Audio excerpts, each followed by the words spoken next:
and today we're going to be ranking the Persona 4 Golden characters. I've been playing the shit out of this game. It's been just an obsession of mine recently, and I'm so glad it's come to Steam. So glad people are getting the chance to play this amazing game with all these amazing characters, because it was, it was exclusively on the Vita, the Golden one, but no one had a fucking Vita. No one had a Vita. Everyone had a fucking 3DS or DS. I think I've met like one person who has a Vita, and that's it. And that was only to play Persona. That's how fucking good it is. But yeah, without further babbling, let's get straight to the tier list. Now, is there anything in F? No, of course not. There's no fucking F here, so nothing is terrible. There's no character in Persona 4 Golden that can say is terrible. And I saw that this tier list is missing off a lot of the side characters, but it's mainly the main characters and then the fox for some fucking reason. I don't know. But let's think about the worst character. Now, on the list, I'd probably put as the worst character in Persona 4 Golden as Marie. She is the new character. You get the new Aeon social link. Hanging out with us fun, but she doesn't really add much to the story. There is an extra dungeon, but if I was going to rank dungeons, that's another topic for another video. Can't really say she's good because she adds another dungeon. We have to talk about her character, her personality, and all that jazz. And to be honest, compared to everyone else, she's kind of a bit snarky. She is very aggressive towards the player and the other characters. She doesn't understand who she is. She's kind of like Morgana from Persona 5, or even Teddy from this game. But Teddy does a much better job than Marie does, in my opinion. And whenever I go to the Velvet Room, I want to fuse some goddamn monsters, and she keeps leaving poems lying around, and you have to sit through the fucking poems, and it's like, I just want to fuse some fucking demons. I just want to get my Lilith. Just let me fuse my Green Clock Chariot. That's all I want. Please, stop throwing fucking poems up. Stop littering. Stop littering in the Velvet Room. So yeah, annoyances with things you want to do. Just the annoying character in general being so forceful and just so, like, they don't want help. They're just kind of blocking everyone out. And it's just, yeah, I don't like it. Don't like it. Even maxed out, it doesn't really go anywhere. At the end of the social link, you're kind of making new memories with her. She's forgot her old memories, making new ones, which is great and all, but the journey along the way is not that fun. So Marie is the weakest, in my opinion. Now I'm going to move up to C tier, because that's the only D tier one. And in C tier, I'm going to put Igor. He's in like all the Persona games. He's the master of the Velvet Room. Unmistakable stabby nose.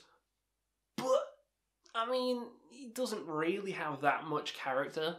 And we're talking about Persona 4 Golden. I mean, come on. He's in all of them. The unmistakable voice of Igor. You gotta love it. But he doesn't really add much. He doesn't have a social link like Margaret does. Just not as interesting as some of the other characters, I'm afraid. So C tier is good. He's a C tier character. Next thing is about the fox here. Yeah, the fox is Arcana. You got the Hermit Arcana. And it is quite useful, and it does help your SP and HP throughout the games. I do love the fox, and it's helping you around. And what does it say? Is it Yip or Yif? I'm pretty sure it doesn't say Yif. Because if it does, that's a bit strange. But yeah, fox is fucking awesome. Helps you out, but it's just a fox. Doesn't really say much. It's literally just a fox. And finally, I'm gonna add, this one may trigger, may not, who knows. Teddy is into C tier. Teddy, I have a love-hate relationship with. The first half of the game, where he is Teddy, I love. He is bearable. Yeah, that's bad. That's bad. That's really bad. He is bearable. I love his bear puns. He's cute as hell. He's fluffy. He's cuddly. And then when he changes into Twink Teddy, then I have a problem. He gets too creepy, too pervy on everyone. He's just too strange in general. Twink Teddy is just nah. But first Teddy, cute, fluffy Teddy, awesome. So, I'm going to have to go into C tier because I got mixed feelings with him. Half of him I love, half of him I hate. So C tier it fucking is. Next up into B, I'm going to throw the protagonist. He's kind of, he's there throughout the game. You see the game through his eyes, see the story through his eyes. But he's just the protagonist, He's not that special.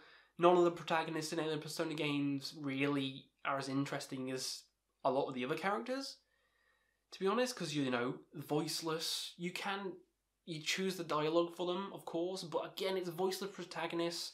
I would much rather have, like, any of the other characters in Smash Bros. Than Joker, in my opinion, just because they have more personality. But, you know, protagonists are protagonists. You see the game through their eyes, so still good, still awesome, still B. Next up, Margaret is going to be as well. More interesting than Igor, actually has a social link, has personality, is very elegant and eloquent. I should bitch slap that Murray.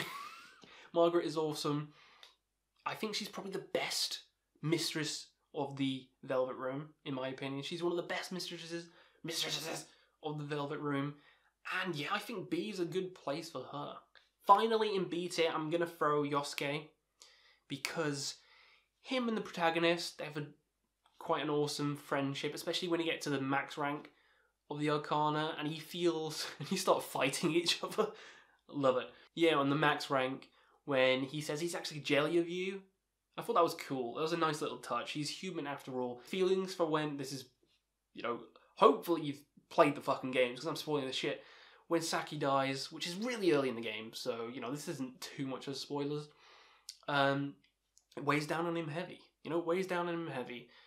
And he's kind of like you, city kid, brought into like the rural town of Inaba. But he's not as good as Ryuji, in my opinion. He's not as good. And compared to Junpei, I think he's about on the same level as Junpei. Maybe a bit less. But he's still a fucking awesome character. And I still think the friendship between him and the protagonist is good. So, B tier for Yosuke. First up in A tier, we have Yukiko. This is when things start getting like, why isn't that S tier? Yukiko, I was going to romance first. I was like, she's awesome. You know, she's smart, she's eloquent, she knows what's going on. She has that cute laugh. She can't stop fucking laughing all the time. But she's kind of bland.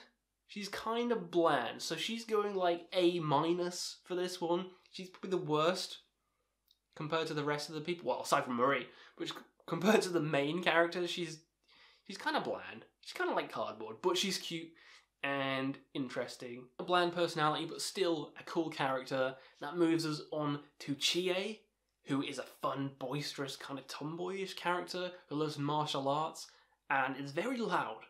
The voice actress took me a while to get used to because I was used to the Persona 4 voice actress and they changed it for Golden. It's kind of ear-piercing, but I got used to it and Chie became better than Yukiko for me, in my opinion. Became better.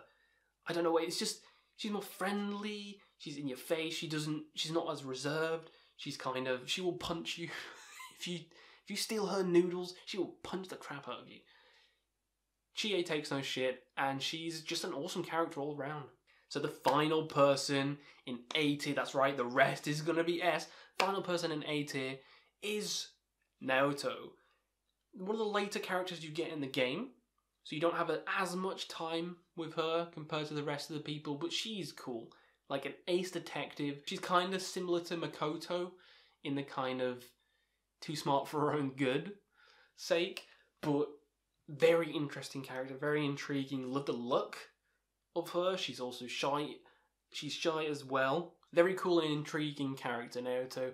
And if I didn't romance one of the other characters, I would have picked her. So let's go to S tier. And that character who I romanced was Rize. Soon as she came onto the screen, I was like, yep, that's the one. That's the one romancing. She's bubbly, she's happy, she's interested, really interested, kind of obsessively interested in the main character. She reminds me of the chick from Fire Emblem Awakening, Faja, who was the one I picked in Awakening, so maybe of a type.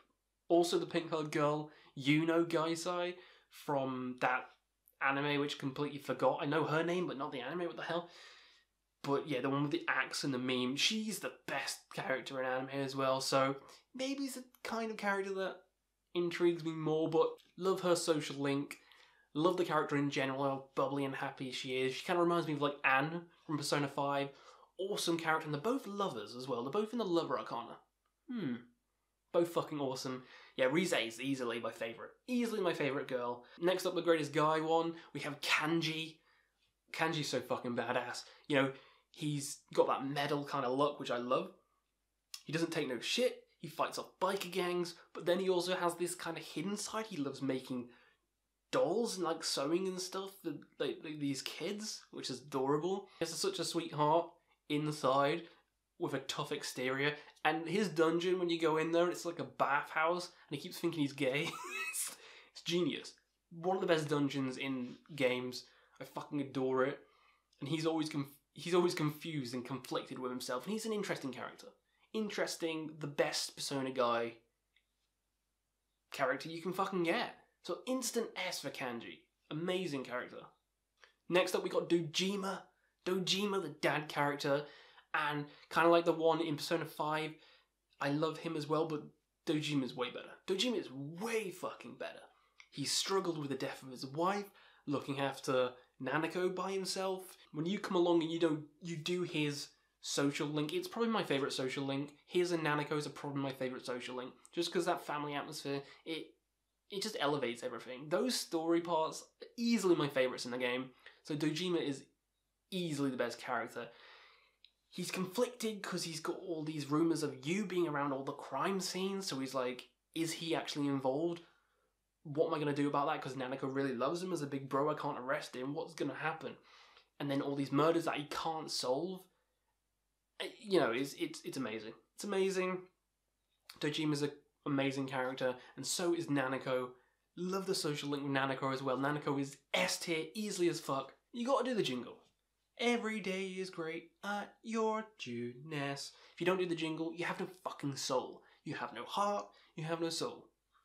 Nanako has to be S tier. Just has to be.